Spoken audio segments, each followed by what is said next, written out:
Welcome students once again. तर ह्या सेशनमध्ये आपण बघणार आहोत certain side effects of ECT. Yes, there are minimal side effects of ECT.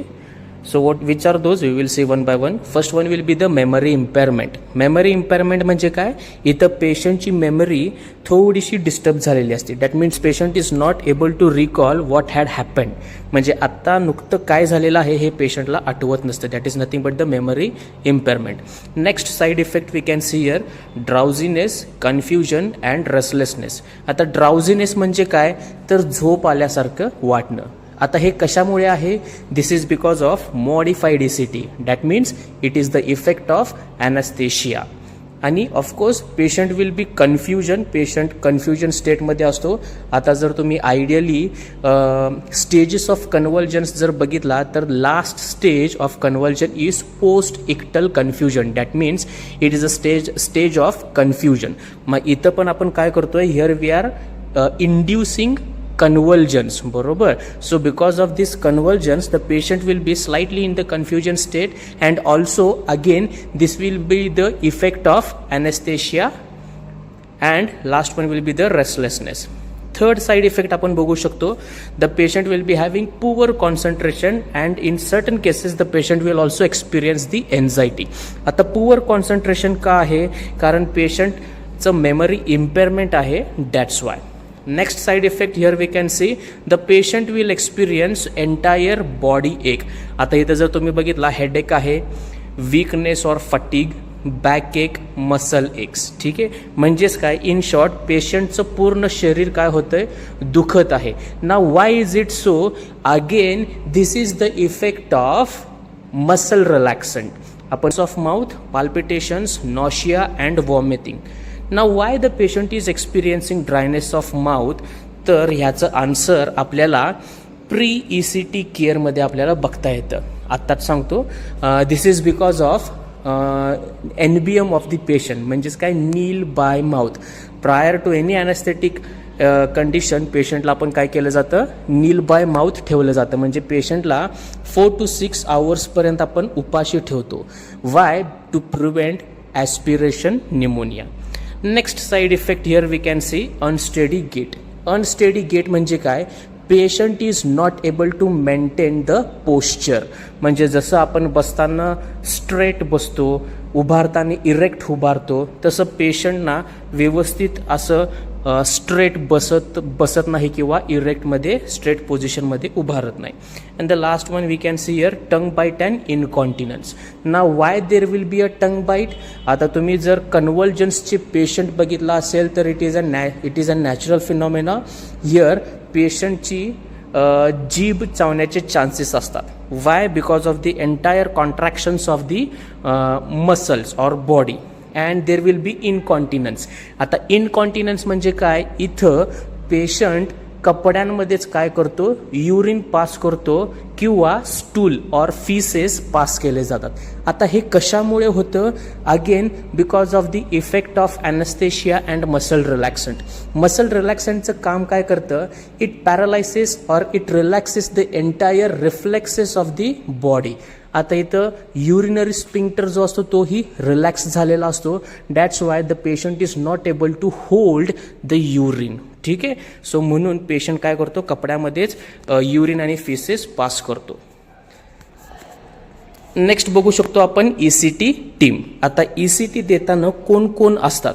Of course the first one will be the psychiatrist, second one will be the anaesthesiologist, आणि third one the trained nurses. Moving towards next, the treatment facilities. Here it should have 3 rooms. ECT देताना ECTच्या prior काय असलं पाहिजे? There should be a 3 rooms. First one will be a pleasant comfortable waiting room which is been also called as an pre ECT room. Second one is ECT room. At ॲक्च्युअलमध्ये पेशंटला आपण ECT देताना ECT रूममध्ये नेतो. तर त्या ECT रूममध्ये काय काय असणं गरजेचं आहे? That we will see. First one ECT machine and accessories. आता ॲक्सेसरीज म्हणजे काय, ECT मशीन बरोबर त्याचं लाईक इलेक्ट्रोड्स, त्याचे केबल्स, ते jelly and so on. So हे accessories, it is a part of an accessories. Then anaesthetic appliances, that means what, the anesthesia equipments, that means and the entire medications used in anesthesia, or it may also called as an Boyle's apparatus. Next one will be the suction apparatus. Of course आता centralized suction machine आहेत, but usually foot suction machine किंवा regular electric suction machine ही available आपण करू शकतो. Next one is face mask, that is oxygen face mask, oxygen cylinder, tongue depressors, mouth gag, resuscitation apparatus आणि certain emergency drugs. आता mouth gag कशासाठी use केलं जातं, to prevent the tongue bite. ठीक आहे, तर हे सगळे इक्विपमेंट्स होते आपले सेकंड नंबरच्या रूममध्ये, that is ECT room. Now the third room, it is nothing but the well equipped recovery room. Of course after ECT, post ECT care ज्यावेळेस नर्स देत असते त्यावेळेस ती कुठे देत असते, this care should be given in the recovery room. Fine. Moving towards next, the role of nurses. As an exam point of view, this question is very important. For LAQs, long answer questions ला हा question येतोच. Role of nurse in pre-ECT care, intra-ECT care and post-ECT care. So we'll see one by one in detail what actually it means. So first, pre-ECT care means what? आता pre ECT care, ECT द्यायच्या अगोदरची care काय काय करायला पाहिजे नर्सने ते आपण बघूया. A detail medical and psychiatric history including the history of allergies. म्हणजे नर्सनी पूर्ण हिस्ट्री घ्यायची आहे. कोणती history? A detail history of medical, that means कोणता मेडिकल रिलेटेड आजार आहे का, past medical history, like for example any non case of diabetes और नोन केस ऑफ HTN. त्याच्यानंतर psychiatric history from when the patient is showing the symptoms of this psychiatric illness, and including the history of any kind of allergies, especially allergies related to any kind of drugs. Next आपण बघू शकतो assessment of patients and family knowledge. ठीक आहे, आता इथं mostly family knowledge आणि पेशंटचं knowledge का असेस केलं जातं. Forget about patient. If the patient is rowdy and if the patient is out of control, so you can not assess the patient's knowledge. But yes, इथं फॅमिलीचं knowledge assess करणं गरजेचं आहे, because most of the family members are having a myth or a false belief or a false knowledge that because of ECT our patient's brain will get damaged. ठीक आहे, आपण कॉम्प्लिकेशन्समध्ये बघितलेलं ना. सो अशा प्रकारचं मिथ या फॅमिली मेंबर्समध्ये असतं. So to clarify the doubts, पेशंटचं नॉलेज चेक करणं महत्त्वाचं आहे. Next role of nurse is an informed consent should be taken. ठीक आहे, informed consent should be taken from the patient's relative and assessment of baseline vital signs has to be performed. Then patient should be kept empty for 4 to 6 hours prior to ECT. As we have discussed in prior, patient ला NBM nil by mouth, patient ला उपाशी ठेवायचं आहे prior 4 to 6 hours to prevent from aspiration pneumonia. त्याच्यानंतर बघा महत्वाचं आहे, withhold night doses of drugs which increases seizure threshold like diazepam, barbiturates and anticonvulsants. आता इथं काय सांगितलेलं आहे, लाईक फॉर एक्झाम्पल पेशंटला जर उद्या ECTला घ्यायचं असेल तर आजच्या रात्रीचा डोस होल्ड करायचा आहे. कोणता डोस म्हणजे कोणते ड्रग्स होल्ड करायचे आहेत, जे ड्रग्स ECT म्हणजे जे ड्रग्स कन्व्हल्जन्सला येण्यासाठी थांबवतात असे ड्रग्स आपल्याला पेशंटला द्यायचे नाहीत. आपण काय करणार आहे, आपण पेशंटला कन्व्हल्जन्स देणार आहोत. मग समजा आता इथं अँटी कन्व्हल्जंट जर मेडिकेशन आपण पेशंटला दिलं तर ते ड्रग पेशंटच्या बॉडीमध्ये काम करणार आणि तुम्ही कितीही ECT दिली तरी पेशंटला कन्व्हल्जन्स दिसून येणार नाहीत. का? कारण त्याला अँटी कन्व्हल्जंट ड्रग्स दिलेले आहेत, लाईक एप्टॉइन, फिनोटॉइन अँड सो ऑन. ठीक आहे, सो अशा प्रकारचे ड्रग्स आपल्याला काय करायचे आहेत, द्यायचे नाहीत, फक्त त्या आदल्या एका रात्री. नेक्स्ट वन काय म्हणलेलं आहे, with hold oral medications in the morning. ठीक आहे, म्हणजे आता सकाळी जर पेशंटला ECTला घ्यायचं आहे तर मॉर्निंगचा डोस होल्ड करायचा आहे, म्हणजे मॉर्निंगचे मेडिकेशन्स द्यायचे नाहीत. कोणते द्यायचे नाहीत? जे ओरली मेडिकेशन्स घेणार आहे, फक्त ओरली तोंडावाटे जे मेडिसिन्स घेणार आहेत ते मेडिसिन्स द्यायचे नाहीत. इंजेक्टेबल्स वगैरे असतील that can be administered. Next one, head shampooing in the morning since oil causes impedance of passage of electricity to the brain. Means what?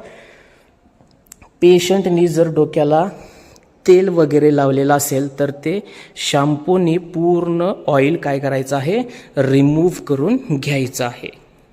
Moving towards next, जर पेशंटनी कोणते अंगावर दागिने घातले असतील किंवा प्रोस्थोसिस असतील म्हणजेच काय एक्सटर्नल फिक्सेशन जर असेल किंवा डेंचर्स म्हणजे बचाळी वगैरे असतील, कॉन्टॅक्ट लेन्सेस जर डोळ्यामध्ये घातलेले असतील, if a patient is wearing tight clothings, जर अशा प्रकारचे जे काय तुम्हाला पेशंटमध्ये दिसून येईल तर ते सगळं काय करायचं आहे? रिमूव्ह करायचं आहे. And the patient should be instructed to wear hospital dress. Next काय करायचं आहे? पेशंटला इन्स्ट्रक्शन द्यायचे आहेत की त्याचं ब्लॅडर आणि बॉवेल एम्प्टी करायचं आहे. That means what? पेशंटला ECTच्या अगोदर वॉशरूमला जाऊन यायला सांगायचं आहे. का सांगायचं आहे? मग असे आपण साईड इफेक्ट्समध्ये बघितलेलं इनकॉन्टिनन्स, ठीक आहे, तर ते इनकॉन्टिनन्स ऑफ युरिन आणि फिसेस प्रिव्हेंट करण्यासाठी अगोदरच काय करायचं आहे? पेशंटला वॉशरूमला जाऊन यायला सांगायचं आहे. त्याच्यानंतर ॲडमिनिस्ट्रेशन ऑफ 0.6 mg ॲट्रोपिन इंट्रामस्क्युलरली, ठीक आहे, इंट्रामस्क्युलरली द्यायचं असेल तर 0.6 mg ॲट्रोपिन द्यायचं आहे. जर सबक्युटॅनियस द्यायचं असेल तर ECTच्या अगोदर 30 मिनिटापूर्वी फक्त द्यायचं आहे. आणि जर तुम्ही इंट्रावेनस इंजेक्शन ॲट्रोपिन देणार असेल तर ECT द्यायच्या आधी जस्ट बिफोर तुम्हाला काय करायचं आहे? इंजेक्शन ॲट्रोपिन 0.6 mg IV द्यायचं आहे. ह्याच्यामध्ये कन्फ्यूज होऊ नका. इंजेक्शन ॲट्रोपिन इंट्रामस्क्युलर द्यायचा असेल तर 30 मिनिटापर्यंत द्यायचं आहे. सबक्युटॅनस पण द्यायचं असेल तर ECTच्या अगोदर 30 मिनिटापूर्वी द्यायचं आहे. आणि जर तुम्ही IV देणार असेल तर इमिडिएटली ECTच्या अगोदर तुम्ही देऊ शकता.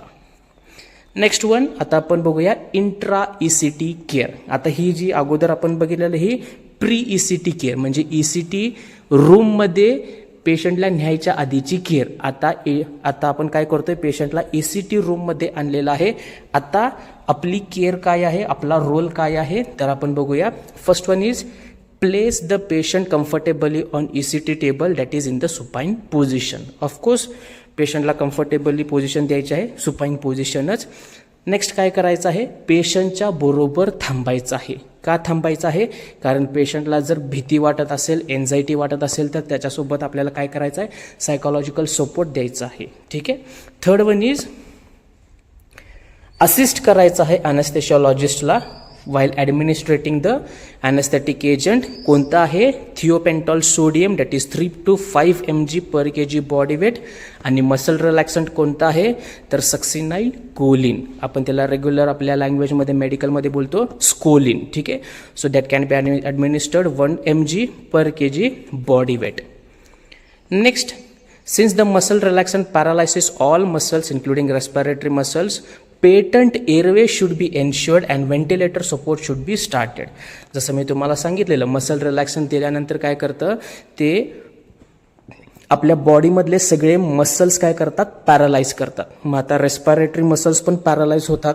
जर रेस्पिरेटरी मसल्स पॅरालाइज झाले तर पेशंट कॉम्प्लिकेशन होण्याचे चान्सेस आहेत. So to avoid such complications, life threatening complications avoid करण्यासाठी we are suppose to provide artificial ventilator support to maintain the respiratory function. Next one काय करायचं आहे? Mouth gag should be inserted to prevent possible tongue bite. ठीक आहे. So पेशंटचं टंग bite prevent करायचं असेल तर माउथ गॅग आपल्याला पेशंटच्या तोंडामध्ये इन्सर्ट करायला पाहिजे. आणि electrodes should be cleaned with normal saline or 25% soda bicarbonate. ठीक आहे. ते क्लीन करून झाल्यानंतर इलेक्ट्रोड्सच्या एंडला काय करायचं आहे? जेली अप्लाय करायची आहे. Moving towards next, monitor the voltage, intensity and duration of electrical stimulus to be given. म्हणजे ECT मशीनचं जे काय व्होल्टेज आहे, ड्युरेशन आहे ते काय करायचं आहे? मॉनिटर करायचं आहे. व्होल्टेज किती होतं? 70 to 120 volts. ठीक आहे. त्याच्यानंतर काय करायचं आहे, सीझर्स मॉनिटर करायचे आहेत. म्हणजेच काय, कन्व्हर्जन्स कोणते येतात तर टोनिक आणि क्लोनिक. तर ते कन्व्हर्जन्स आपल्याला by applying the cuff method हे आपल्याला मॉनिटर करायचे आहेत.